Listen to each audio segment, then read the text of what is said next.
Chapter 11. Explanation of Yogic Principles. Om Shri Ganeshaya Namaha. Daksha said to Mudgalacharya, O eminent Guru, earlier you had explained that one can attain yoga if one contemplates continuously on Brahma. Kindly elucidate it further. A human whose chitta has become pure by performing karmas becomes devoted to Brahma. How does he visualize Brahma everywhere? Mudgalacharya replied, by performing internal and external kriyas, the chitta of a human devoted to Brahma becomes purified. He thinks about the Tattwas, the true nature of things, and starts visualizing the eternal Brahma everywhere. O Prajapati, I shall impart the Tattva Jnana, knowledge or realization of the absolute truth, attained by the yogis by which they accomplish yoga. Earth, Prithvi, water, Jal, fire, Teja, air, Vayu, and space, Akash, are the five primordial elements, Pancha Mahabhutas, which form this body. They are the five elements of Prakriti. Prakriti is the source of the five great elements, earth, water, fire, air, and ether, known as Pancha Mahabhuta. Prakriti is Deha, and the nature of which is manifested as action. Sattva, Rajas, and Tamas, the three forces or modes, are the gunas of Prakriti, which drives everyone to action. She exists in various types. There are innumerable types of dehas. She divides herself and conducts various plays. Know that all modifications and gunas, qualities of nature, are born of Prakriti. The Prakriti, which is formed from the five Pancha Mahabhutas, contains only one soul or consciousness. It is called Jiva, individual incarnated soul.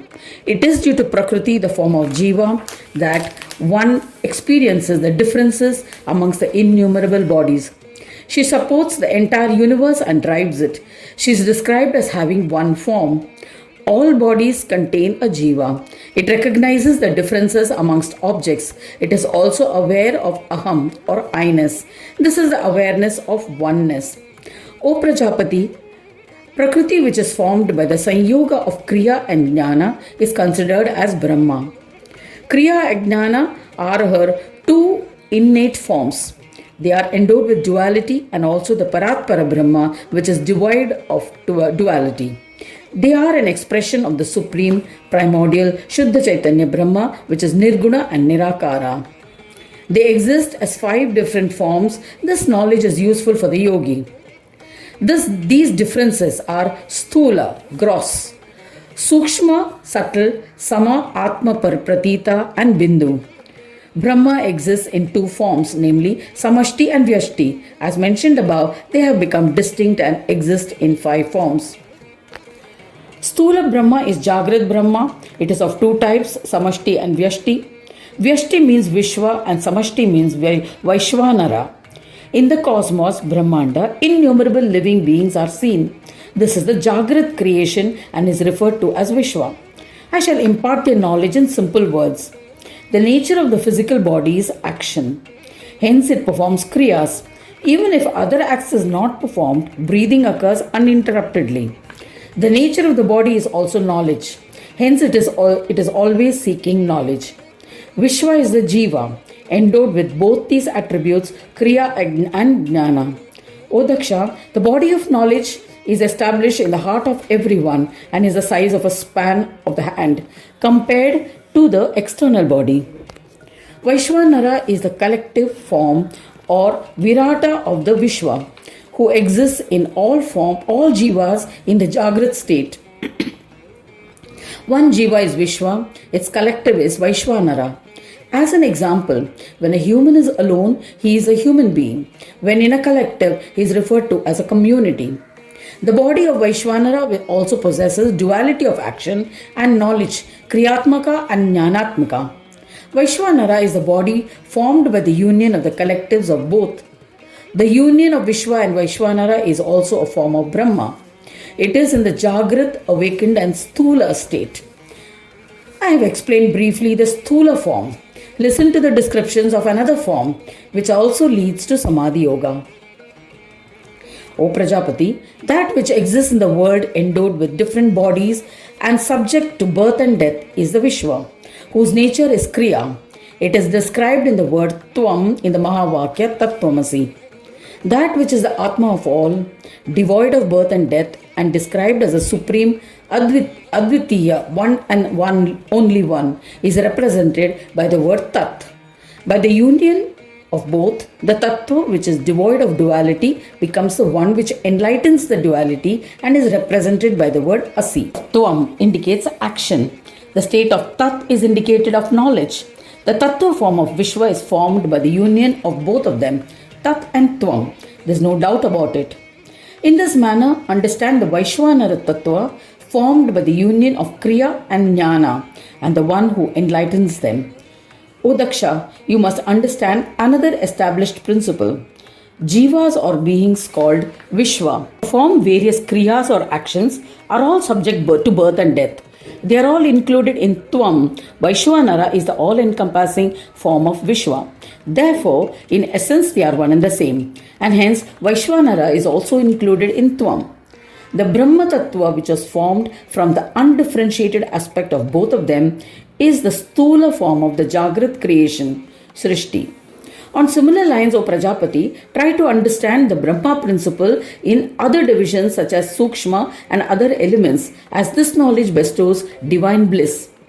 Now, in order to attain the path of yoga, I shall tell you about the Sukshma aspect.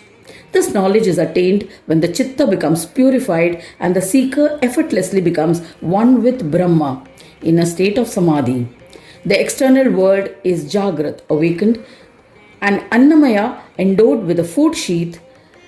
The internal Vishwa is Sukshma and in the Swapna dream state. When we visualize the external Vishwa, irrespective of how vast it is, it remains in our minds as an image or bimba. As it is actually not present, it is a Swapna form. Prana. Prana is the air we take in while breathing in. The function of prana is respiration. Prana exists in 10 different types, the vital life force, and exists in the body in the Sukshma Sharira. The mind exists in a more subtle form and interpenetrates the prana. Vijnana is more subtle than mind and is aware of the dualities experienced by the body like heat and cold or happiness, sorrow, etc. It exists within the mind. It has no internal divisions. The prana, mana and vijnana are the threefold aspects of Vishwa. They exist in Sukshma Sharira or Swapna state. Brahma is the one who creates and drives the dualities and Maya in all of them. The body is subject to action and is formed of the elements in the Sukshma form. It indulges amply by existing in the Jagrat, Swapna and Sushupti states. Jnana Deha, the knowledge body, is always in one form and is a form of thoughts. As described earlier, one must comprehend that here too Brahma drives Maya with subtlety. Jivas which assume various embodied forms, perform various kriyas and harbor thoughts in the Swapna state. A jiva that indulges in pleasures in the Swapna state has been referred to as Tejasa by Shastras. Tejasa is one who governs all the jivas in the Swapna state and his immense form is the Virata, which is all-encompassing. He has been called Hiranyagarbha. While Hiranyagarbha is the Samashti form, Tejasa is the Vyashti form. From their union is formed the Swapna Brahma. It illuminates the Sukshma Maya. This Brahma is named as Sukshma Brahma. As described earlier, one should understand the fundamental principle of Sukshma Brahma, namely the state of Tat and Tvam. All the Karyatmaka Tejasa are represented by Tvam and the Jnanatmaka Hiranyagarbha is represented by Tat. A seeker experiences these states under the influence of a pure Chitta. Now, O Daksha, I shall happily elucidate about Samabrahma, the deep sleep state, for the benefit of mankind. The external body is recognized as awakened state. The Antara Srishti is the Swapna state. The Srishti formed by the union of both the external and the internal is the Samasrishti, the state of Srishti or creation that everyone is aware of as Samasrishti. In the Sushupti or deep sleep state, the internal and external become one in the Anandamaya Kosha, bliss sheath. In that state, there is no awareness of anything. One is not aware of any of the gunas or attributes associated with the bhutas, namely Shabda, Sparsha, Rupa, Rasa and Gandha, sound, touch, form, taste and smell. When humans progress from the awakened state, dream state, the deep sleep state becomes the link.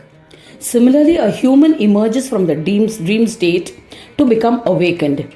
The deep sleep state becomes the link. O Daksha, when an individual emerges from the Sushupti state into the Jagrat state, he does not remember being aware of the surroundings or having any dreams. This state is described as a state of Sushupti or deep sleep state. It is a stage of sleep. When a person is partially awake and partially dreamy, he is dozing. Sushupti is endowed with two types of Maya, Prajna and Ishwari Maya. Prajnana is the Sushupti which assumes different bodies. While the waking consciousness, Jagrat, individually is called Vishwa, it is called Tejasa in dream state and Prajna in the deep sleep state. Correspondingly, from the cosmic level, we have Virata in waking, Hiranyagarbha in dream state and Ishwari in deep sleep state. Ishvara is a form of Brahma. The Tat form and Tvam form of both are as narrated earlier. Tat represents Ishvara and Tvam represents Prajna, and their union represented is by Asi. Now I shall clarify briefly the Turiya state. The Turiya state is endowed with sound. All the Tanmatras are contained in it. From the Tanmatras, subtle elements evolved the Pancha Mahabhutas. The order of evolution is constant from Shabda or sound. Ether or Akasha evolved. Sparsha, Rupa, Rasa and Gandha are the respective Tanmatras of the Mahabhutas. First of all, Shabda originates. Each succeeding Tanmatras retains the qualities of the preceding ones. She resides in the three states of Jagrat, Swapna and Sushupti as a form of witness. I shall tell you about its experience for your information. One says, I indulged when I was in my wakeful state. I dreamt, and when I slept I was unaware of the surroundings. When he is enjoying in the individual form of Vishwa, in the awakened state, he does not wander into the Swapna and Sushupti state. When he is seeing dreams in the deep sleep state, he is not associated with the awake and dream states. When he is in the deep sleep state, not seeing dreams, he is not associated with the awake and dream states. In this manner, he exists in the three states, in the three forms of Vishwa, Tejasa and Prajna. I shall now describe the essence of Tattva of the Turiya state. The Lord in the form of sound, Nadarupa, assumes the form of Vishwa, Tejasa and Prajna and is represented by the word Tvam. He also assumes the Virat form of all the three of them and is symbolized by the word Tat. By the practice of Yoga Sadhana, he assumes the undifferentiated form when they merge into one another. At that time, he becomes the Tattva realized as Asi. In this Turiya state, also known as Nada state, all these three states are absorbed into each other. In this state, a yogi has gone beyond the Jagrat, Swapna and Sushupti state. These states do not exist. He is always in one state. The feelings of Bahya, Antara or both do not exist in him. The Parameshwara Bhuta, Jiva, which is trapped in the body, is only aware of its own existence. He is the Asmita Sapragyata Samadhi state. There are 4 levels of consciousness through which the mind moves during Sampragnata Samadhi. Savitarka, application of thought. Savichara, cognition. Ananda, conscious bliss. Asmita, disembodiment. Now, I shall elucidate the bliss bestowing Bindu Tattva. It is contained in the Deha, but the Bindu Brahma is the 5th Brahma and distinct from the other 4 Dehas. A bird in a cage is not a part of the cage. In the same way, Bindu Brahma exists in the body but is distinct from it. Tvam symbolizes the Jagrat, Swapna and Sushupti states, that is the Jivatma. The Turiya state of the body, which is the Brahma form, is expressed by Tat, Shuddha Chaitanya state. Their union form of Tvam and Tat can be experienced by yoga. That union is based on the 4 Brahmas. Sat, Asat, Sama and Neti. Yet it is also devoid of them. Though the four Brahmas appear distinct, they are the forms of the one and only Brahma. Their distinctness is an illusion. One must contemplate on the doctrines on which it is based, abstain from selfish deeds, observe Sama and Dhamma, and practice Yoga Sadhana. Such a yogi will visualize Brahma in everything he sees. Now I shall tell you about another path which bestows success. The various austerities that are to be observed for Tat and Tvam are described below. The term Tvam means Bindu. What is experienced through Soham is termed as Tat. O Prajapati, the knowledge of the Tattva acquired when the two unite is of the one who cannot be experienced by the mind or expressed by speech, Manovani Vihina. This is attained only by the yogis. Tvam symbolizes Jiva endowed with Bodha. Tat symbolizes the Brahma devoid of Bodha. Through the union of both, Swasamvedya Atma Tattva can be realized. Tvam symbolizes Asat and Tat symbolizes Sat. By the union of both, Sama Brahma is created. By meditating on this Tattva, yoga is attained. Tvam symbolizes Sama and Tat symbolizes Avyakta. It is said that by the union of both, one attains Swananda. Tvam symbolizes Swananda, Saguna form, and Tat symbolizes Ayoga, Nirguna form. By the union of both, one realizes the Paratattva, supreme principle. The supreme truth is what is Saguna is Nirguna. Tvam symbolizes Siddhi and Tat symbolizes Buddhi. The union of these two is Ganesha, who is the absolute truth, Satya. O Daksha, exponents of the Vedanta hold different opinions. There is no doubt about it. You must be aware of all of them. The term Tvam has infinite connotations. The number of Jivatma is equal to the number of Tvam. The term Tat is beyond imagination and inexpressible. It cannot be described by words. One will be uplifted by the knowledge of both. I have shared a great secret with you, which will enable you to acquire the knowledge of yoga. A yogi through the vision of knowledge will only visualize yoga everywhere.